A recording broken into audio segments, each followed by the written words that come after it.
Alright guys, how's it again today? Hope you're doing well and enjoying your day so far. Big leaks emerging last night as to the next Call of Duty game releasing this year as a trade game finally for the first time in several years. Black Ops 5, apparently it is going to be called. Many features though that Shotzzy might be a rather big fan of, and also rumours emerging today that as of today, there will be more nerfs to the ARs that I'm sure some won't be happy about here in Call of Duty MW3. Vomit and Twitter your thoughts in the comments below. Hit the like button if you enjoy. Subscribe if you're new as always, I greatly appreciate it. First of all, just wanted a quick update on this, or at least to mention it. If you guys didn't see the other day, Scrappy was talking on stream about apparently Keeks, right, so Drazah's girl, had emailed Scrap's girlfriend employed to try and get her fired. Now there wasn't really, Scrappy wasn't clear whether Keeks was actually successful on this or not, and clearly she wasn't, because actually Darian, so Scrap's girl, put this on Twitter yesterday. So yeah, congrats to Darian for a good month here, but I don't know if there was more to this tweet than meets the eye in terms of was Darian kind of saying, look Keeks, I've still got a job type thing. Your attempts were not especially successful. So yeah, I mean, I'm looking forward to the Toronto Major regardless, but certainly this storyline might be one of the reasons why. Now another update yesterday on MW3. So we know that recently they tried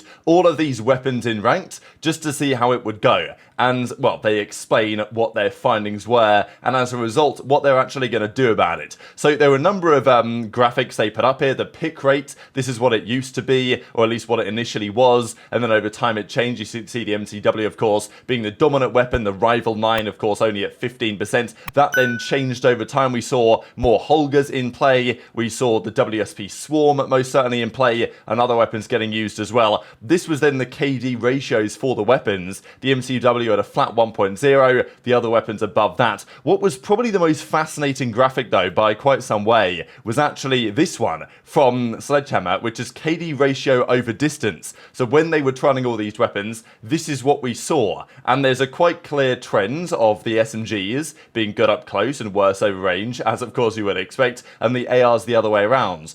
And you can see that if you look at it from just the lens of an MCW and a Rival, it seems reasonably balanced. I mean, the MCW is getting slammed point blank range with a 0.75 KD here, but then again, it's maybe better, it's versus other better weapons in the meta than even the Rival is. Like, I still think the MCW is good, but it is arguably like the worst AR in the game, or certainly down there, because there's quite a few that are G8. The Holger, for example, is here in this blue line, so even point blank it had just under a 1, then it went up to, 1.4 pretty much, which is where lots of the top ARs were in the more ranged combat. But, the MCW was the weakest up close, and in terms of the SMGs, you had the Swarm up here at a 1.3 pretty much point blank range. The Ram 9 was even above that. The Striker 9, pretty interesting to see, and then the Rival was pretty much the lowest of anybody. The standout weapon here, of course, is this orange line. That's the BP50, with a 1-0 up close, and just gets better and better over range. So that's one of those guns that if that was allowed and it wasn't G8,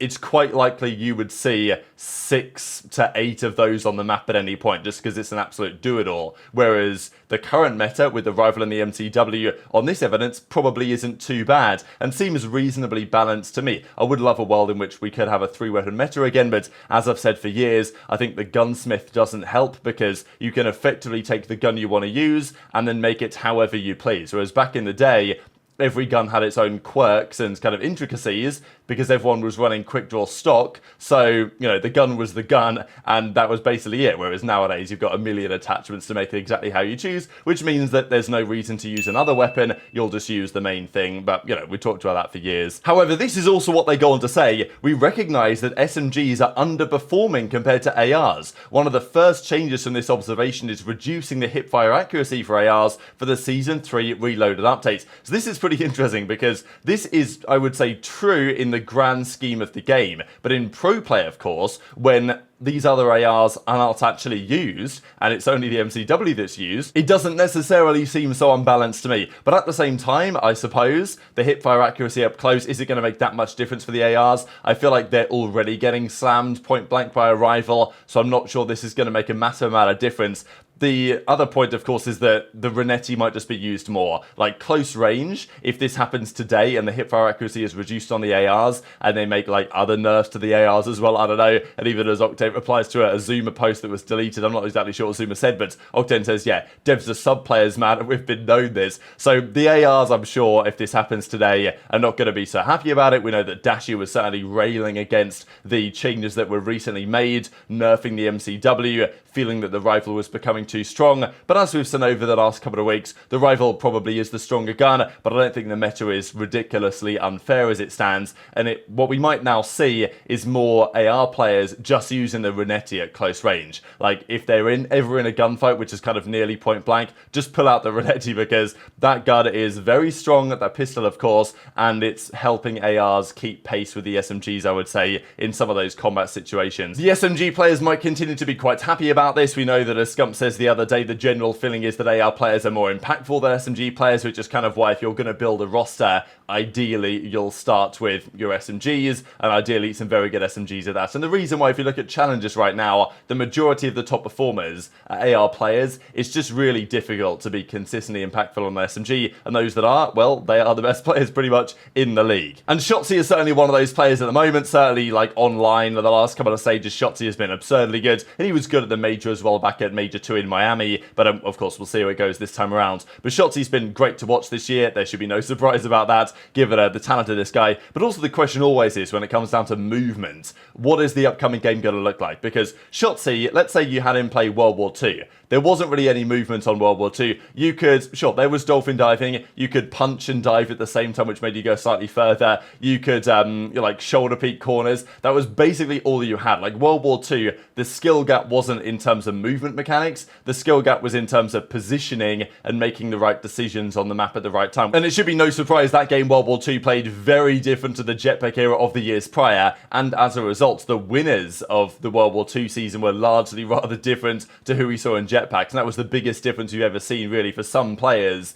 that went from being trash in jetpacks or very good in jetpacks to effectively the other way around. And maybe jetpacks are going to come back at some point. Apparently Shotzzy would kind of like to see it. It's not going to happen this year, it's probably not going to happen for quite some time, but the general feeling has been for the last few years that movement is now playing a heavier role in the game, and Shotzzy is probably not not opposed to that. So as of yesterday, it's rumoured that this year's title will be revealed at the Xbox Games Showcase, or at least following it, on Sunday, June the 9th. This is then the graphic here on the right hand side that they've put together for the new game. So it's a tryout game for the first time in several years. It's been an interesting few years, right, because Cold War was, I think, meant to happen in 2021 possibly, but because Sledgehammer or somebody had messed up Vanguard basically, and therefore Treyarch had to come in and deliver Cold War 1 year earlier than intended because someone had made a mistake. So anyway, Trey did a good job with Cold War, given those circumstances, I would say. But as a result, because then Sledgehammer delivered MW3 this year, and of course Vanguard a couple of years ago, and it's been Infinity War, unfortunately, between the two of those, it's been several years since Trey have even released a game.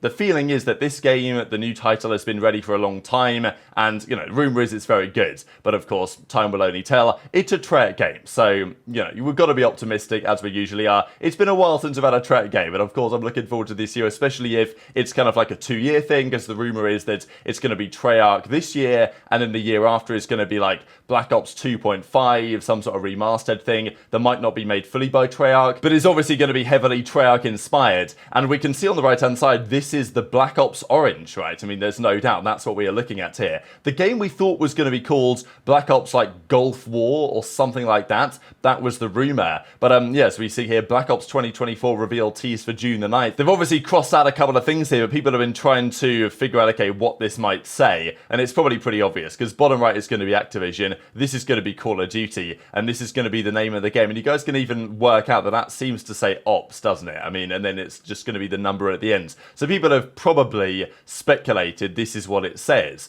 Call of Duty Black Ops 5, you know, Activision, which would make a lot of sense. So that seems to be what they're going to call the game now. There was a speculation on whether it was going to be a Cold War sequel or exactly what it was going to be, because it was Black Ops 4 we got several years ago, 2018, right? Then it was Black Ops Cold War, so now we might have Black Ops 5. That is the rumour as it stands. The big discussion, though, was on some of the features this game might potentially have, because this guy, WW, says next COD has all of this, and then the Ghost of Hope kind of clarifies what these might potentially mean. So I guess we'll go from the last thing back to the first thing. Firing range map, which is what this is bottom right hand side, returns, and we get the MP5 apparently. We get the 74U, so you know, Simp is probably going to be absolutely buzzing about the 74U returning to the game, as we saw back in, of course, Black Ops Cold War. Then though, we have shooting while diving, which is quite the feature. We have diving in this game. We have dolphin diving and sliding. Shotzzy was, at the start of this title, one of the only players to use the hybrid system where you can actually both dolphin dive and slide at the same time,